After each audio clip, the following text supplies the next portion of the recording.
Fala família Liga, Igor falando e hoje a gente vai falar sobre alguns modelos de ciclo, dar uma atualizada e ver, será que o Bitcoin, ele, pelos modelos, teria mais espaço para quedas ou possivelmente já chegamos no fundo? Sem mais delongas, vamos pro vídeo. Então sejam todos muito bem-vindos de volta. Se você não é inscrito aqui no canal, se inscreve e ativa a notificação para você não perder nenhum vídeo assim que ele for pro ar. E também, dá uma olhada no nosso clube de membros, o link tá na descrição do vídeo. A gente tem lives e também vídeos exclusivos para os membros todas as semanas. O link tá na descrição. Mas vamos começar aqui porque hoje a gente vai atualizar alguns modelos de ciclos do Bitcoin.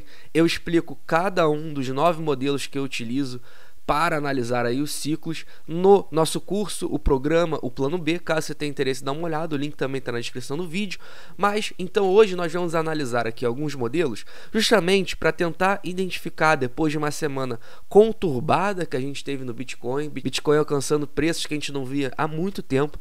Então a gente vai tentar enxergar através desses modelos se historicamente há espaço para mais queda ou se historicamente a gente pode já ter chegado no fundo, e também tirar conclusões importantes também, sempre com as leituras. Por isso é importante você veja o vídeo até o final. Mas vamos começar aqui, e eu vou começar com esse modelo que é em relação à média móvel de 2 anos do Bitcoin. A gente tem duas médias móveis aqui, uma de 2 anos, uma de 2 anos vezes 5, e elas formam então um canal. Então é bem simples esse modelo. A gente tem aqui a média móvel superior vermelha e a gente tem a média móvel superior verde. A gente vê que historicamente os topos do Bitcoin eles foram formados sempre que a gente superou a média móvel vermelha. Isso aconteceu aqui lá em 2011, aconteceu no ciclo de 2013 nos dois topos e aconteceu aqui também em 2017. A gente nota que, se a gente olhar aqui para 2021, 2020-21, que é o ciclo atual, vocês vão notar que os preços eles não ultrapassaram a média móvel vermelha. Então, pela primeira vez na história, pelo menos até o momento, caso até 2024 a gente não veja um topo que ultrapasse a média móvel vermelha, vai ser pela primeira vez na história que um ciclo não ultrapassou a linha vermelha. Só que ele se aproximou aqui bastante, como vocês podem ver da linha. Vou até dar um zoom aqui para vocês notarem.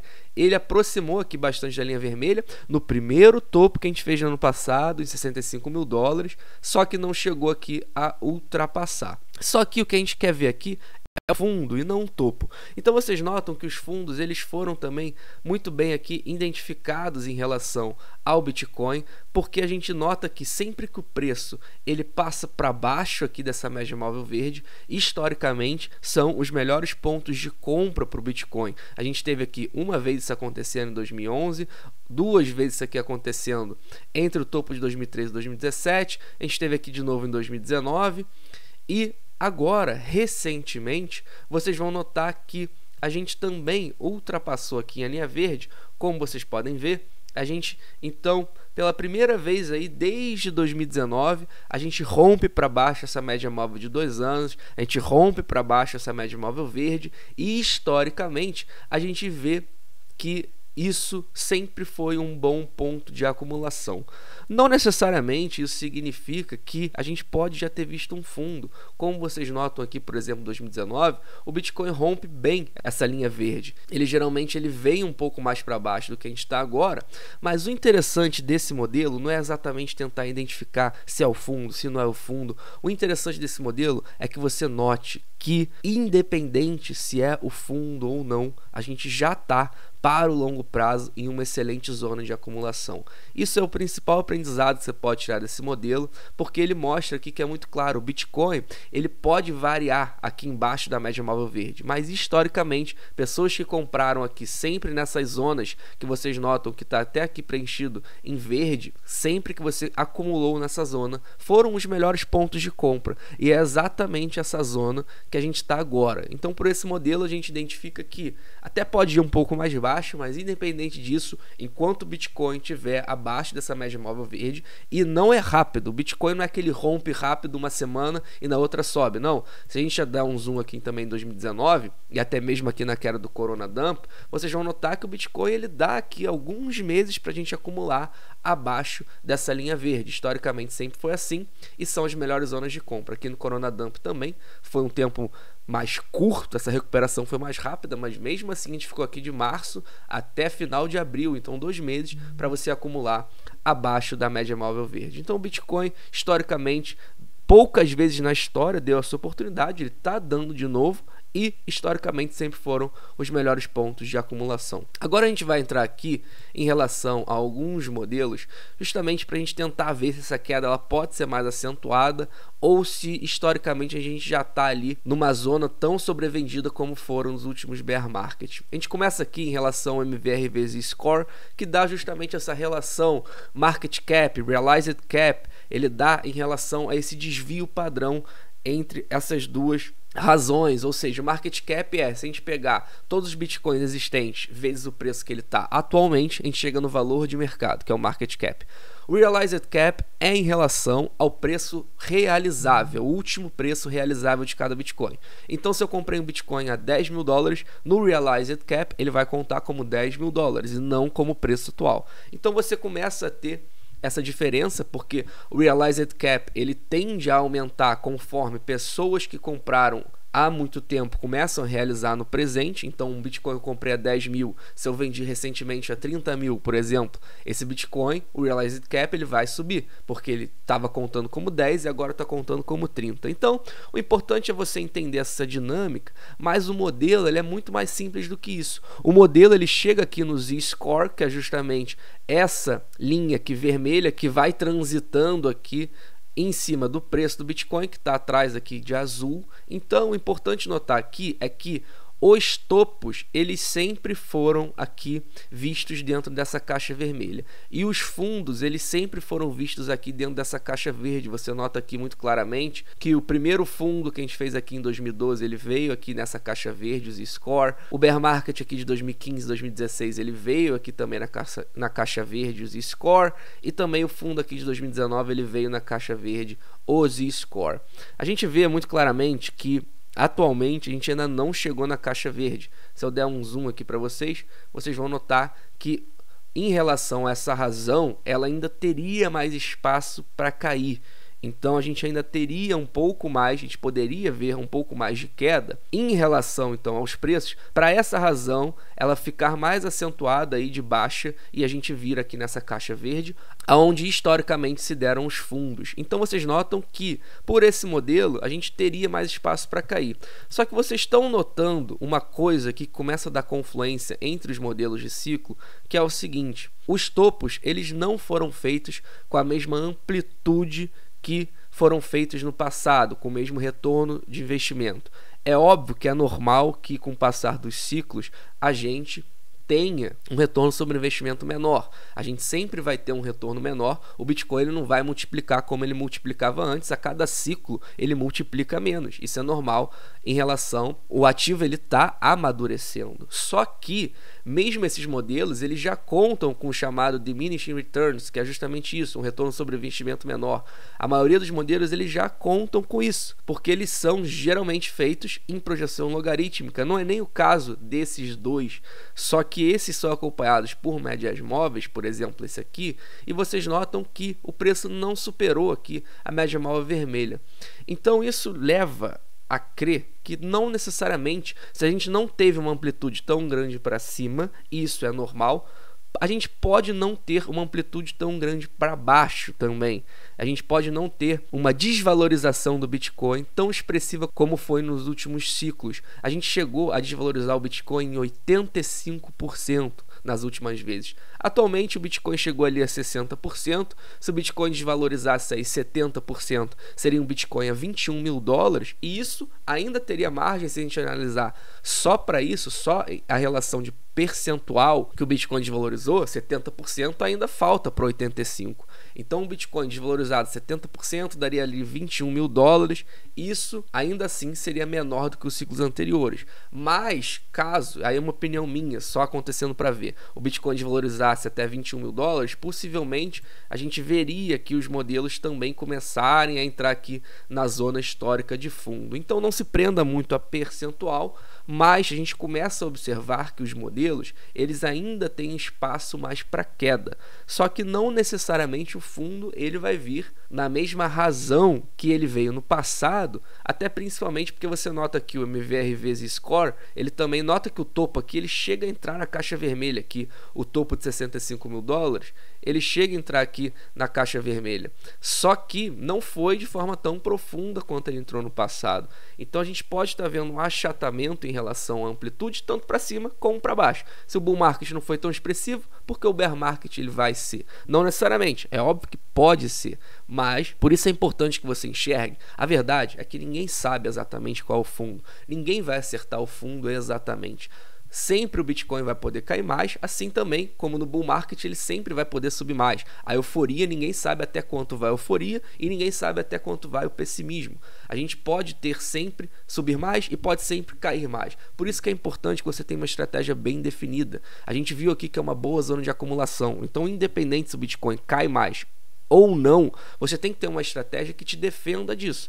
A minha, como vocês sabem, é o Dollar Cost Average por intensidade, e ele me defende disso, porque eu estou acumulando em Dollar Cost Average, então eu estou aproveitando essa boa zona aqui de acumulação, aumentei um pouco ali a intensidade, e a intensidade justamente para quê? Ela me dá caixa. A intensidade, ela existe para me dar caixa que, se o Bitcoin cair, eu posso agarrar essa oportunidade de forma mais forte. Então, sempre tem uma estratégia bem definida, mas a gente começa a ver que os modelos de ciclo ele tem mais espaço aqui para dar mais uma queda aqui.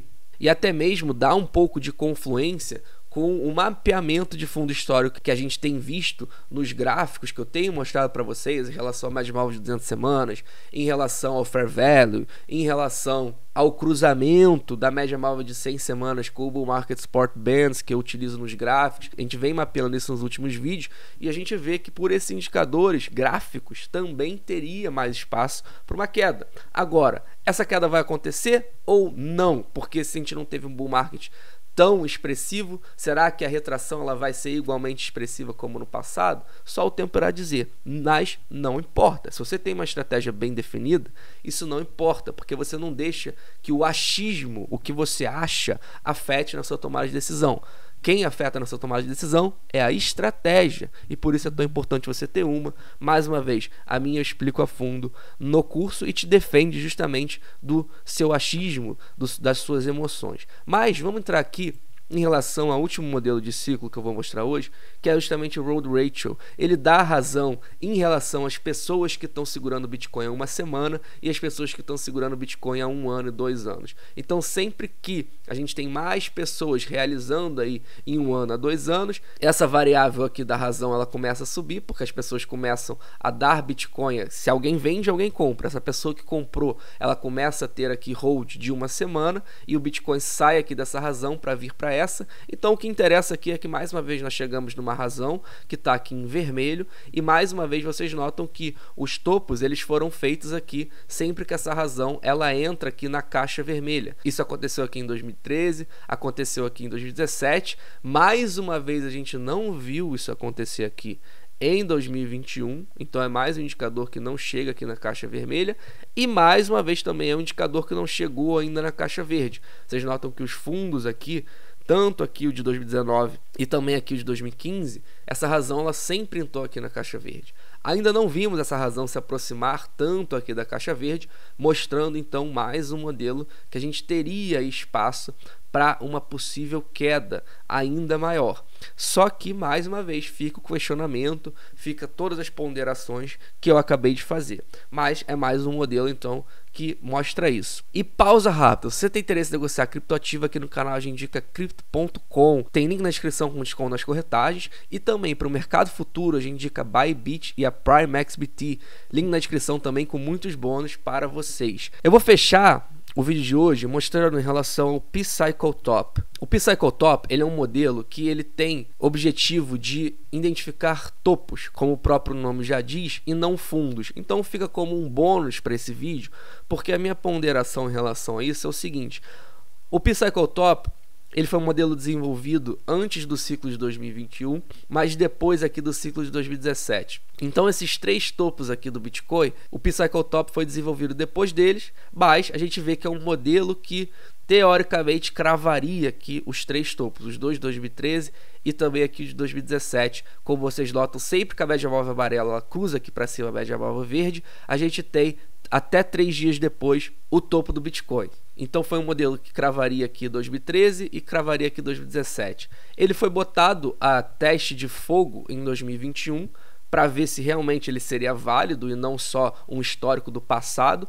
e realmente ele cravou o primeiro topo que a gente teve aqui em 65 mil dólares. Vocês notam que quando teve o cruzamento aqui do amarelo com o verde, 3 dias depois a gente teve aqui o topo de 65 mil dólares.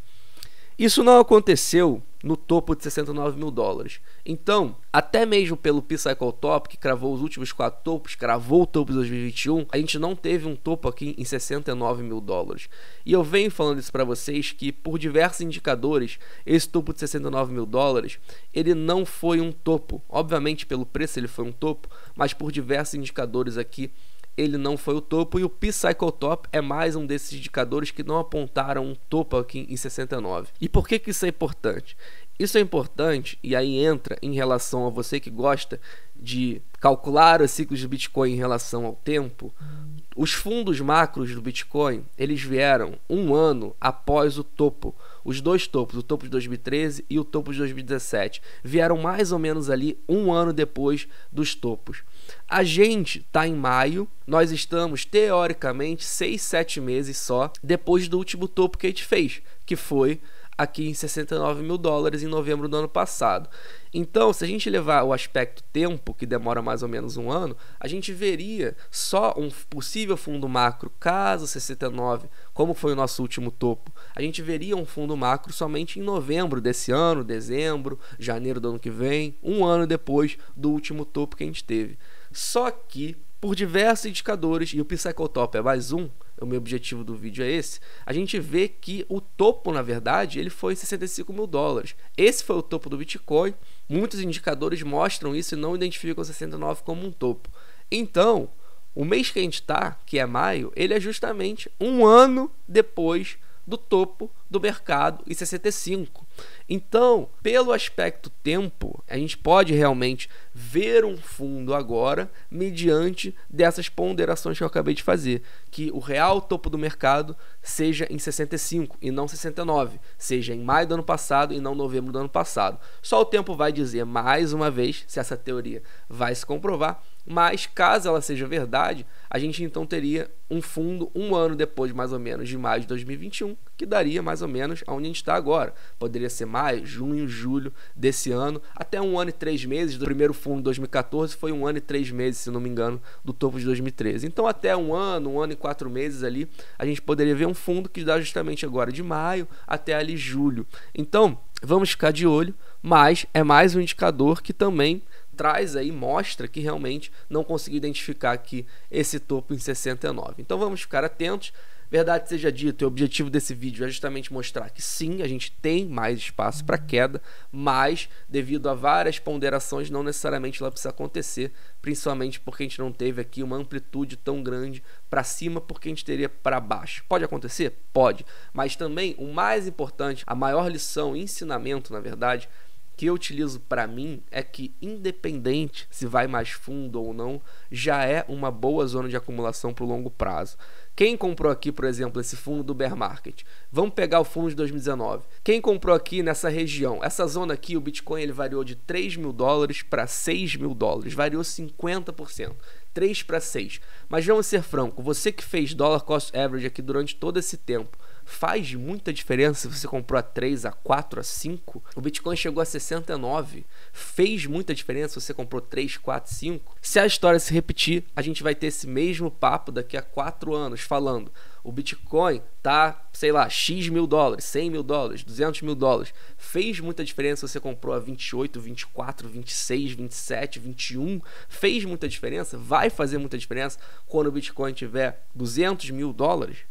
100 mil dólares, não sei quanto o Bitcoin vai chegar, mas no próximo ciclo, mas tende a ser mais ou menos por aí. Então vai fazer muita diferença? 21, 24, 25? Essa é a mesma lógica. A maior diferença, na verdade, vai ser caso você não agarre a oportunidade e o passado se prove de novo. No futuro, o Bitcoin tem o halving, a gente tem um novo topo. A maior diferença vai ser caso você não tenha acumulado. Então, Se você gostou do vídeo de hoje, deixe seu like e ative a notificação, ajuda muito o nosso trabalho. Mais uma vez, dá uma olhada no nosso clube de membros, o link está na descrição do vídeo. Eu tenho acompanhado de perto aí esse fundo, feito acompanhamento no clube de membros. Caso você tenha interesse, link na descrição do vídeo. Por fim, não sou conselheiro financeiro, nem estou aqui para fazer você gostar de Bitcoin. Afinal de contas, você não gosta de Bitcoin. O azar é seu, não meu. Então, todos um ótimo dia e até amanhã.